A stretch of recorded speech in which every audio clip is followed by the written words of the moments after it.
Many times when I'm helping somebody evaluate the strength or weakness of their health insurance program, or carrier relationships or anything like that, one of the first things and one of the final things that always comes up is the quote unquote strength of the network. They want to make sure there's a strong network and that nobody's going to have to change doctors, nobody's going to have to switch up their providers. They want to continue to use that card that they get in their that they put in their wallet or their purse every year. That's their gate key to ensure that they can get into the healthcare system. And that is ultimately some very, very flawed logic.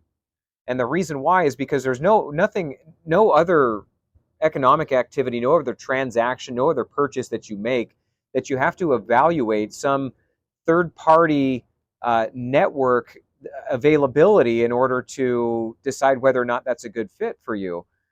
Furthermore, the problem with a big, big, wide open network that includes all these doctors, anybody that you could ever possibly want to go to, and many that you don't, the problem is you have no idea the quality of the doctor that you're potentially going to, and you have no idea what the cost is going to be until after you've had services rendered. And again, there's no other area of our economy where your transaction is based on that premise, where you have to pay for something up front without knowing the quality of something you're getting, and also without knowing exactly what you're paying until it's already said and done. So why would anybody ever agree to that? They've been slowly told this lie over time that you've got to have a big provider network in order to be a good health plan.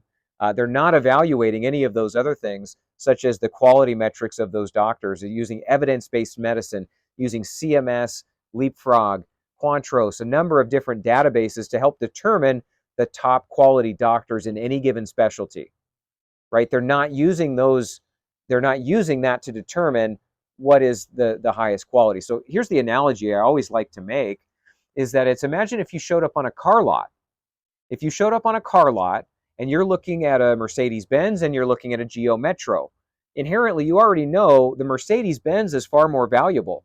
You know that they've got superior engineering, parts, everything that went into creating this automobile was very, very highly thought through and engineered.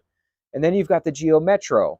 And there's nothing wrong with a Geo Metro. It gets you from point A to point B, but it's certainly not as high a quality as a Mercedes-Benz. And yet we don't know that in healthcare. We don't have any idea if the doctor that we're going to has open malpractice suits, or what their readmission rate is, or what their infection rate is, or what their mortality rate is. Do people ever die from having a knee replacement? Yes, they do. It does happen. It happens probably far more than you would expect. Are there mixed diagnoses that take place in the healthcare system now? Yes, there are. And it happens far more often than you might think.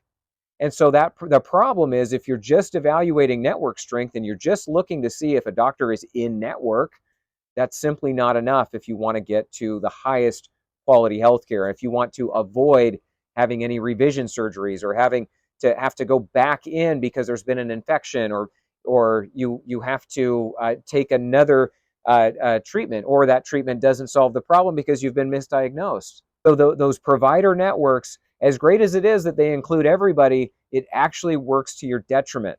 And here's the worst part, is if you were to call up your insurance carrier and say, hey, I've got to go in to have a knee replacement. I've just been diagnosed with cancer. I need an oncologist. I've got this condition, that condition, whatever it is. If you were to call them up and say, hey, look, I've got such and such condition, and I want you to direct me to the highest quality doctor and the highest quality or the highest quality facility that's going to be able to treat this, do you know what you're going to get on the other end of the line? Oh, I'm sorry, we can't tell you that. We can just tell you who's in network. We can provide you the provider directory, and you can look up and see which doctors are in network or out of network. But we can't tell you the quality scores behind those folks, and we certainly can't tell you the cost behind that either. And they do that deliberately. They do that on purpose because the hospital needs to spread the patient load evenly across all of their doctors. Well, that doesn't benefit you. That benefits the hospital. And so if they're trying to evenly spread their patient load, maybe you end up with a doctor who's in the top, I don't know, 25% of their given field. But what's the chance that you that you also end up with a doctor in the lower 25% of their given field. Sadly, the chance is very high. And that's why provider networks should not be the end all be all of whether a health insurance plan is quote unquote valuable or not.